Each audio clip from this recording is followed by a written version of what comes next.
puisque vous savez déjà des choses, ça vous prouve que vous avez été capable d'apprendre. Dans des tas de chemins différents, pas seulement à l'école, partout ailleurs.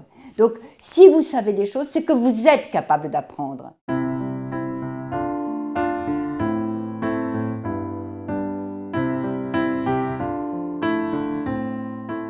Presque toujours, le désir d'apprendre, il naît soit d'une réalité à laquelle on sait, ou le besoin d'apprendre, ou la motivation à apprendre, d'une réalité à laquelle on s'est confronté, qui nous a interpellés, qui a éveillé des questions en nous, d'une contrainte qu'on a vécue, d'un besoin de créer, d'une envie de faire.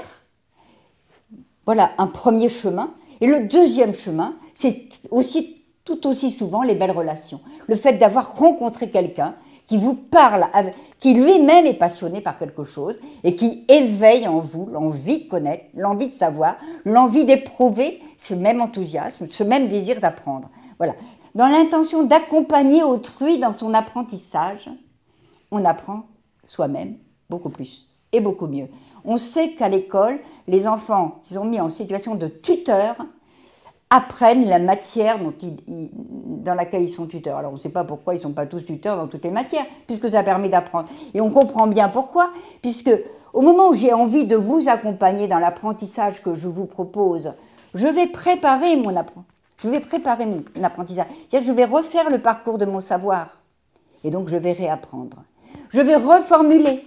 Donc je vais continuer à apprendre. Et je vais répondre à vos questions, ou réagir à vos erreurs, ou réagir à vos chemins ouverts, et je vais continuer à apprendre. Et donc celui qui offre apprend, et celui qui demande, non seulement il apprend parce que, en fait, il change sa posture mentale. C'est vrai qu'à l'école, on leur enseigne souvent des choses qu'ils n'en ont rien à faire. Hein. Apprendre l'accord du participe passé, ça glisse. On n'en fait pas des chercheurs de savoir. Or, pour apprendre, il faut être chercheur de savoir, il faut être demandeur de savoir. Et donc, le fait même de se faire demandeur de savoir, c'est changer sa posture mentale, c'est véritablement se donner plus de chances de réussir ses apprentissages, mais c'est en même temps, puisqu'on est demandeur, puisqu'on pose des questions à l'autre, se faire enseignant de l'autre, se faire accompagnateur du progrès de celui qui vous apprend. Et donc, on est dans un double apprentissage, gagnant-gagnant. Et en même temps, en étant dans les deux rôles, on apprend mieux chacun des deux rôles. C'est-à-dire que je rêve d'un monde où tous les enseignants seraient tout le temps apprenants, seraient tout le temps dans la situation où eux-mêmes doivent continuer à apprendre leur métier. Parce qu'à ce moment-là, ils pourraient se réinterroger sur leur façon d'être enseignants, d'exercer leur métier, parce qu'ils se réinterrogeraient sur des façons d'apprendre, les leurs et celles des autres qui sont à côté d'eux et qui n'est pas forcément la même que la leur.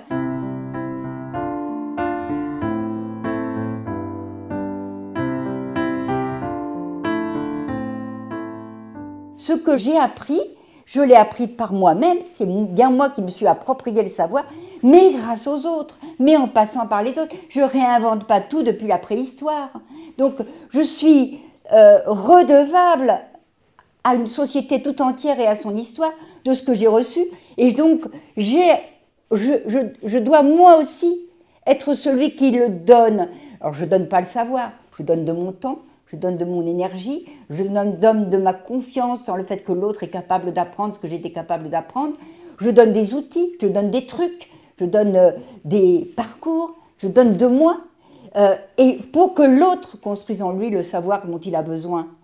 Et se donner et recevoir, il est tout à fait important, parce qu'effectivement, je ne peux être dans une société et y être à l'aise que si je suis celui qui est attendu pour ce qu'il peut apporter, et celui qui peut recevoir de cette société ce dont il a besoin. La deuxième dimension de cette réciprocité, c'est qu'elle instaure une véritable parité relationnelle et pédagogique.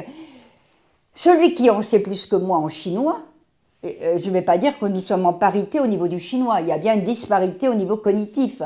Mais il en sait plus que moi en chinois et j'en sais sans doute plus que lui en tissage ou en connaissance du département du Cantal, etc.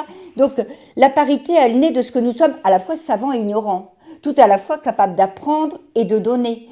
Et cette parité-là, elle est nécessaire pour apprendre, puisque quand j'apprends, je prends ce que me dit l'autre, l'information, ce n'est pour le moment qu'une information, je la prends pour me l'approprier, la reconstruire en moi. Mais je le fais d'autant mieux qu'il me considère comme étant son égal, humainement et relationnellement.